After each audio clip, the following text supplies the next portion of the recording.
నమస్తే కిరణ్ టీవీ ప్రేక్షకులకి స్వాగతం. ప్రస్తుతం మనతో పాటు ఉన్నారు ప్రముఖ జ్యోతిష్య వాస్తు నిపుణులు నానాజీ పట్నాయక్ గారు. నమస్తే నానాజీ పట్నాయక్. శ్రీమాత్రే నమః. సార్, ఆషాఢ మాసం వచ్చేసింది. హైదరాబాద్ ఎక్కడ చూసినా కానీ బోనాలు జాతర చాలా అంగరంగ వైభవంగా జరుపుకుంటూ ఉంటారు హైదరాబాద్ వాసులందరూ కూడా. అయితే ఇక్కడ మరీ ముఖ్యంగా శ్రావణ మాసంలో చూసినా ఇప్పుడు చాలా చేంజ్ వచ్చింది. అందరూ వరలక్ష్మి వ్రతం చేసుకోవడం ఇదంతా. అయితే ఆషాఢ మాసంలో కూడా నాకు తెలిసి మేము తెలంగాణ వాళ్ళం, మేము ఈ బోనాలు చేసుకుంటాము అని చెప్పి కొంతమంది ఒక ముందడుగు వేసి చేసుకోవడం స్టార్ట్ చేశారు. కానీ ఇంతకు ముందు చూస్తే గ్రామాల్లో, ఈ తెలంగాణ మూల గ్రామాల్లో ఉండేవాళ్ళు వాళ్ళు ఎక్కువగా చేసుకుంటూ ఉండేవాళ్ళు. దీనికి కూడా కొంతమంది మాకు పద్ధతి ఉంది, పద్ధతి లేదు అనే వాళ్ళు కూడా ఉంటూ ఉంటారు. కానీ ఈ అక్క చెల్లెలుగా భావించే రేణుకా ఎల్లమ్మ కానీ, లేకపోతే పోచమ్మ తల్లి కానీ, ఇంకా వేరే అమ్మవార్లు అందరూ కూడా, గ్రామ దేవతలు అందరూ కూడా ఎంతవరకు ఇంపార్టెంట్ అంటారు? వీళ్ళకి ఏ విధమైన శాఖ అనేది వేస్తూ ఉంటారు కదా, అది ఎంతవరకు ఎలా వేయాలి, ఏంటి, అందరూ వేయచ్చా, అందరూ దీంట్లో పార్టిసిపేట్ చేయొచ్చా, పద్ధతి అనేది పక్కన పెట్టేసి ఎందుకు చేయాలి అనేది కొంత వరకు అవగాహన ఉంటే బాగుంటుంది మా ప్రేక్షకులకు కూడా అని నా భావన. సో మీ మాటల్లో చెప్పండి సార్. చాలా మంచి ప్రశ్న వేశారమ్మా. మీరు అన్నట్టుగా నేను చాలా మంది కూడా వింటుంటాను కదా, మేము కేరళ నుంచి వచ్చామండి, ఇక్కడ ఉంటాము. ఎందుకంటే హైదరాబాద్ అనేటువంటిది ఎలాంటిదంటే అన్ని రాష్ట్రాల నుంచి వచ్చే వ్యక్తులు ఇక్కడ ఉంటారు. తమిళియన్స్ ఉంటారు, కేరళ పీపుల్ ఉంటారు, ఆంధ్ర పీపుల్ ఉంటారు, రాయలసీమ వాళ్ళు ఉంటారు, గుజరాతీ వాళ్ళు ఉంటారు, అసలు ఆల్ స్టేట్స్ వాళ్ళు హైదరాబాద్లో ఉంటారు. విచిత్రంగా వేరే దగ్గర ఎక్కడ ఇలా జరగదు, మీరు గమనించండి కావాలంటే. బెంగళూరు నుంచి వచ్చి ఉంటారు. అయితే ఇక్కడ ఏంటంటే ఇక్కడ వాళ్ళు మాత్రం ఖచ్చితంగా బోనాల్లో పార్టిసిపేట్ చేస్తారు. అందులో కొంతమంది బయట వాళ్ళు కూడా చేస్తారు, కొంతమంది చేయరు. కానీ శాస్త్రం ఏం చెప్తుంది, మీరు ఏ ప్రాంతంలో నివాసం ఉంటే ఆ ప్రాంతానికి సంబంధించినటువంటివి ఏవైతే ఉంటాయో దేవతా సంబంధించినవి మనం పాటించాలి. కనీసం అమ్మవారికి నమస్కారం అయినా చేసుకోవాలి. ఎందుకంటే ఇప్పుడు వేరే ప్రాంతంకి వచ్చి ఇక్కడ స్థిరపడ్డాము అనుకోండి, ఇక్కడ గవర్నమెంట్ కొన్ని రూల్స్ పెడుతుందిగా, అది ట్యాక్స్ కావచ్చు, బెనిఫిట్స్ కావచ్చు, ఏవైనా మీరు అందుకోవట్లేదా, తీసుకుంటున్నాంగా, అవునా కదా? గవర్నమెంట్ పలానా రూల్ పెట్టిందండి అంటే అవునా, అయితే మాకు కూడా రావాలిగా అంటున్నాం. అర్రే మేము ఇక్కడ వాళ్ళం కాదండి తీసుకోనట్లేదు, అవ్వట్లేదు కదా, ట్యాక్స్ అట్లాగే కడుతుంటాం. మరి ఇక్కడ ట్యాక్స్ ఇక్కడే, అక్కడ ట్యాక్స్ అక్కడ అన్నట్టు. అలాగే గ్రామ దేవతలు అనేటువంటిది ఎంత ప్రాముఖ్యత ఉంటుందంటే, ఇప్పుడంటే చాలామంది పాటించడం తగ్గించారు. కానీ ఒక గ్రామానికి ఒక గ్రామదేవత ఉంటే మనం ఏదైనా వేరే ఊరు వెళ్ళేటప్పుడు ఆ గ్రామదేవత దగ్గర ఆగి నమస్కారం చేసుకొని వెళ్ళేవారు. ఆ గ్రామదేవత ఆ వ్యక్తిని రక్షించేది, మళ్ళీ తిరిగి వచ్చి ఆ ఊరికి మళ్ళీ చేర్చేటువంటి బాధ్యత ఆ గ్రామదేవతకి ఉంటుంది. అలా ఏంటంటే మొట్టమొదటిగా చాలామంది ఏం చేస్తారంటే అతని సరౌండింగ్స్లో ఉండేటువంటి టెంపుల్స్ వదిలేసి ఎక్కడికో వెళ్ళేసి వస్తూ ఉంటాడు. కానీ పర్ఫెక్ట్గా చెప్పాలంటే అతను ఎక్కడైతే ఉన్నాడో అక్కడ దగ్గరలో ఉండే దేవతా మూర్తిని ఫస్ట్ ఆరాధించాలి. ఒకటి అక్కడ ఏదైనా ఇప్పుడు ఇప్పుడు చెప్పుకున్నాం కదా, పోచమ్మ తల్లి ఇట్లాంటివి ఎవరైతే, ఎల్లమ్మ, ఇవి ఎవరైతే ఉన్నారో ఖచ్చితంగా ఆ ఏరియాలో ఉన్నటువంటి ఆ గ్రామతను పూజించాలి. ఎందుకంటే ఈ గ్రామ దేవతలు ఎవరైతే ఉన్నారో వీళ్ళందరూ రాత్రిపూట సంచరిస్తుంటారంటారు. నెగటివ్ ఎనర్జీస్ అంటారు చూసారమ్మా, నెగటివ్ ఎనర్జీస్ రాత్రిపూట ఎక్కువగా సంచరిస్తూ మన మీద దాడి చేస్తూ ఉంటాయి. మీరు అందుకే కుక్కలు చూడండి, రాత్రిపూట అరుస్తాయి. వాటికి నెగటివ్ ఎనర్జీస్ కనిపిస్తూ ఉంటాయమ్మా, వాటి కంటికి అంటే కొన్ని వాటికి కొన్ని ఎనర్జీస్ కనిపిస్తూ ఉంటాయి. అట్లాగే ఈ సునకములకి యమదూతలు కానివ్వండి, నెగటివ్ ఎనర్జీస్ కానివ్వండి కనిపిస్తూ ఉంటాయి. కనిపిస్తున్నప్పుడు అవి అరుస్తూ ఉంటాయి. ఈ గ్రామ దేవతలు మనం ఎంత గ్రామదేవతకు ఆరాధన చేస్తూ ఉంటే ఆ గ్రామదేవతలు అలా సంచరిస్తే ఆ గ్రామాన్ని కాపాడుతూ ఉంటారు. లోకల్గా ఇప్పుడు సీఎం ఉన్నారు, సీఎం ప్రతి ఇంటికి వెళ్ళలేడుగా, ఆయన ఏం చేస్తాడు, ఇంకో డిపార్ట్మెంట్కి, పెద్ద డిపార్ట్మెంట్కి ఆయన చెప్తాడు, ఆయన ఇంకో డిపార్ట్మెంట్ రాత్రిపూట తిరిగేటువంటి పోలీసులు చూసుకుంటుంటారు. అట్లాగే ఈ దేవత ఇది ఏదైతే ఉందో ఈ గ్రామదేవతల గ్రామం వరకు.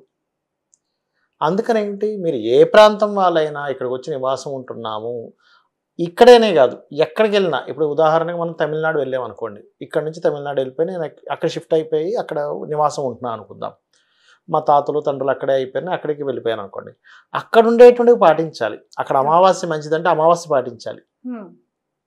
అమావాస్య మంచి రోజున ఇంకా నేను ఫీల్ అవ్వాలి. రాహుకాలాన్ని పాటించాలి, గుళిక కాలాన్ని పాటించాలి. తమిళనాడులో గుళిక సమయంలో కొంటారు వస్తువు, గుళిక కాలంలో కొంటే శుభం అనమాట వాళ్ళకి, మళ్ళీ ఇంకో వస్తువు కొంటామని. అది ఆ ప్రాంతం వరకు, ఇక్కడ కాదు, ఆ ప్రాంతం వరకు. ఏ ప్రాంతంలో ఉంటే ఆ ప్రాంత సాంప్రదాయాన్ని మనం పాటించాలి, ఆ ప్రాంత సంబంధించిన ఫుడ్ తినాలి, అప్పుడే మీకు సెట్ అవుతుంది. ఎందుకంటే అక్కడ ఉండే వాతావరణము, అక్కడ ఉండే దాన్ని బట్టి అది అలా ఫామ్ అయ్యి ఉంది అక్కడ. అందుకని అక్కడికి వెళ్ళి అది పాటించాలి. అయితే తెలియదు, ఆచారం తెలియదు, తెలుసుకోండి. లేదు అవన్నీ నాకు అంతగా తెలియదండి అంటే టెంపుల్కి వెళ్ళి దండం పెట్టుకోండి, చాలు, నమస్కారం చేసుకోండి. అయితే ఇది ఏదైతే చేస్తారో దీని వెనకాల గొప్ప సైన్స్ ఉందమ్మా. ఎందుకంటే కుండ మీద తల మీద అది పట్టుకొని వెళ్తారు, బోనం అంటారు దాన్ని. ఆ బోనంలో అన్నం ఉంటుంది, దీపం పెడతారు పైన, వేప మండలు పట్టుకొని వెళ్తారు, పసుపు కాలికి చేతులకి రాసుకుంటారు. ఇది వర్షాకాలం. వర్షాకాలంలో ఏమవుతుందమ్మా, రోగాలు ఎక్కువగా ప్రబలుతూ ఉంటాయి. రోగాలు ప్రబలకుండా ఉండడానికి ఉండేటువంటి యాంటీ ఏంటిది, పసుపు, వేప ఆపుతుంటుంది కదా. ఈ ఫుడ్ ఏదైతే ఉందో అమ్మవారికి చూపిస్తే అమ్మవారు చూస్తుంది, దేవతలు ఏంటంటే తినరు, చూస్తారు. చూడడం చేత వాళ్ళ ఎనర్జీ ఆ ఫుడ్లోకి వెళ్తుంది. గ్రామ దేవతలు చూసినటువంటి ఆహారాన్ని మనం ఎప్పుడైతే ప్రసాదంగా స్వీకరిస్తామో రోగాలు రాకుండా ఉంటాయి. ఇది బోనాలకు సంబంధించిన మెయిన్ సీక్రెట్ అసలు ఇది. ఓకే, అందుకని ఈ ప్రాంతంలో ఉన్నాము, ఈ అమ్మవారిని తలుచుకోవాలి. మనం విష్ణువుని చేసుకుంటున్నాము, శివుని చేసుకుంటున్నాము, లలిత అమ్మవారిని చేసుకుంటున్నాము, దట్ ఈస్ డిఫరెంట్ థింగ్. కానీ ఈ ప్రాంత సంబంధంగా ఇది ఖచ్చితంగా చేయాలి, నమస్కరించుకోవాలి. కనీసం బోనం అదంతా నాకు తెలియదండి, తీసుకెళ్ళడం తెలియదు, అక్కడ ఆచారాలు నాకు తెలియదు, వెళ్ళి నమస్కరించుకోపోయి ఇంట్లోనే కూర్చొని అమ్మ ఈ గ్రామ దేవత అనుకో, తప్పేమి. అయితే ఇక్కడ ఒక చిన్న సందేహం ఏంటంటే, మనం ఇప్పుడు ఈ ప్రాంతంలో ఉంటున్నాం కదా, మొదలు పెడదాము అని చెప్పి స్టార్ట్ చేస్తారు అనుకోండి, అది వాళ్ళు మళ్ళీ షిఫ్ట్ అవ్వడమో లేకపోతే ఇంకేదన్నా అవి మానేయాలి అనుకుంటే మానేయచ్చా, పర్వాలేదా? ఒకటేనమ్మా, ఇప్పుడు గ్రామ దేవత కానివ్వండి, ఏదైనా కానివ్వండి, ఇక్కడ మీరు అర్థం చేసుకోవాల్సింది ఏంటంటే దేవత అనేటువంటిది ఒక దీపం లాంటిది. ఆ దీపానికి మీరు దగ్గరగా వెళ్తూ ఉంటే ఆ దేవత, ఆ దీపం యొక్క వెలుగు మీ మీద పడుతుంది, మీకు క్లారిటీ ఉంటుంది. దీపానికి దూరంగా ఉంటే ఉండదు. దీపానికి ఏమి పోయేది ఉండదు, వచ్చేది ఉండదు. మనం దగ్గరికి వెళ్ళినా దూరంగా ఉన్న దీపానికి ఏం సంబంధం లేదు, దీపం అక్కడే ఉండి వెలుగునిస్తుంది. మీరు నా ఆవరణలోకి వస్తే నా వెలుగు మీకు కనిపిస్తుంది, మీరు నా దగ్గర రాకపోతే ఉండదు. దానికి ఏం ద్వేషము కోపమే ఉండదు దీపానికి మన మీద.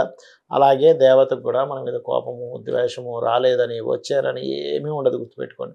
ఇదంతా మన ఇల్యూజన్, మన ఆలోచన, మన పిచ్చి. అంటే ఇంకేదైనా ఒకటి అవ్వగానే అరే మనం అప్పుడు లాస్ట్ ఇయర్ అమ్మవారికి చేసాం కదా, ఇయర్ చేయలే కదా, అందుకే ఇట్లా అయింది అని చెప్పేసి కనెక్ట్ చేసుకుంటూ ఉంటాం. అది ఎట్లా అంటే నువ్వు ఎనర్జీని నువ్వు పొందలేదు. సింపుల్, జిమ్కి వెళ్తావమ్మా, జిమ్కి ఏమి రాగద్వేషాలు ఉండవు. నువ్వు వస్తే ఏంటి రాకపోతాడు, జిమ్గానే ఉంటుంది. నువ్వు వెళ్ళి రోజు జిమ్ చేసావు, ఆరోగ్యం బాగుంటుంది. వెళ్ళలేదు, ఆరోగ్యం బాగాలేదు. అంతేకాని జిమ్కి నీ మీద కోపం కానీ ద్వేషం కానీ మమకారం కానీ ఏమీ ఉండవు. ఇది కూడా అంతే. ఏ ప్రాంతంలో ఉంటే ఆ ప్రాంత సంబంధించినటువంటిది, ఆ గ్రామ సంబంధించినటువంటిది చేసుకోవడం రక్షణ ఇస్తుంది అనేది మనం అర్థం చేసుకోవాలి. ఇంకా మరి ఈ శాఖ విషయానికి వస్తే అవన్నీ ఏం చెయ్యక్కర్లేదు అని అంటారు. వాళ్ళకి సాంప్రదాయం ఉందనుకోండి, చేసుకోవాలి. శాఖ పోయడం అంటే ఏంటి, అమ్మవారికి మీ యొక్క ప్రేమని ఆ రూపంలో శాఖను పోస్తూ ఉంటారు. అంతేగాని కొన్ని ఎట్లా ఉంటాయంటే అమ్మ, అది కూడా యోగం. మనమేమనుకుంటున్నాం అంటే ఇప్పుడు నేను పాటించాలని చెప్తున్నాను, ఆ గ్రామ దేవతకి ఈయనకి చేసి యోగం ఉంటేనే చేస్తాడు మళ్ళీ అక్కడ. ఇప్పుడు చాలా మంది ఏమంటారు, పిలిపించాలండి తిరుపతికి వెళ్ళారంటే ఏమిటోనండి, ఎప్పుడు వెళ్దామని ఏదో ఆటంకం వస్తుందండి అంటే ఆయన పిలవాలి. ఇంకా మీకు there is a small border line to understand. అది ఆయన అనుగ్రహం ఉండాలి. ఆదిశంకరాచార్యులు వారు ఏం చెప్తారంటే, 2 చేతులు ఎత్తి ఇలా నమస్కరించాలంటేనే కొన్ని వేల లక్షల జన్మల పుణ్యం ఉండాలంటాడు అమ్మవారికి. ఇంకా మీరు ఈ యాత్రలు కానివ్వండి, తిరుపతికి వెళ్ళడం కానివ్వండి, నిత్యం పూజ చేయడం కానివ్వండి, అంటే ఇంకెంత పుణ్యం ఉండాలి. ఇక్కడ ఏంటంటే మనము అరే వీడు భక్తుడుగా ఉన్నాడు, వీడు నాస్తికుడుగా ఉన్నాడని మనం అనుకుంటున్నాం. కానీ యాక్చువల్ ఫ్యాక్ట్ ఏమిటంటే వీళ్ళకి యోగం ఉంది, వీళ్ళకి యోగం లేదు. ట్రూ ఏంటి అంటే అది చేరాలంటే అది ఇంకా పూర్తిగా తెలిస్తే కానీ అది అర్థం కాదు. అసలు ఇవన్నీ ఏంటో కూడా అర్థం కాదు, మనం మాట్లాడేది కూడా అర్థం కాదు. ఎగ్జాక్ట్లీ. చాలా హెయిర్ లైన్ అంత అండర్స్టాండింగ్ లో డిఫరెన్స్ ఉంటుంది. అది యోగం ఉంటుంది. యోగం బట్టి మనం భగవంతుడి దగ్గరికి వెళ్తాము, యోగం లేకపోతే వెళ్ళము. చూసే వాళ్ళకి అది డిఫరెంట్గా అనిపిస్తూ ఉంటుంది. ఇంట్లో తండ్రి చేస్తూ ఉంటాడు, లేకపోతే పిల్లలు చేయరు, లేకపోతే పిల్లలు చేస్తుంటే తండ్రి కోప్పడతాడు. బట్ ఏమిటంటే అది పూర్వజన్మ వాసన అంటారు దాన్ని. పూర్వజన్మల్లో ఉన్న వాసన వీళ్ళకి ఎవరు చెప్పక్కర్లేదు. కొంతమంది ఇళ్లలో చూడండి, అబ్బాయో అమ్మాయో గుడికి వెళ్ళిపోతుంటాడు, వస్తున్నాడు, ఎవరు చెప్పారంటే ఎవరు చెప్పలేదు. ఎలా వచ్చింది? పూర్వజన్మ వాసన. అది కంటిన్యూ చేయిస్తుంది ఈ జీవుని ఉద్ధరింపజేయడానికి. అంతే సార్, చాలా అద్భుతంగా చెప్పారు సార్. ఇప్పుడు మనకి ప్రస్తుతం హైదరాబాద్లో ఆషాఢ మాసం బోనాలు చాలా వైభవంగా జరుగుతుంది కాబట్టి ఎలాంటి సందేహాలు పెట్టుకోవద్దు సార్, క్లియర్గా మీకు చెప్పేశారు కాబట్టి తెలియని వాళ్ళకు కూడా ఇది తెలిసేలాగా షేర్ చేయండి, డెఫినెట్గా ఉపయోగపడుతుంది. ధన్యవాదాలు సార్. శ్రీమాత్రే నమః.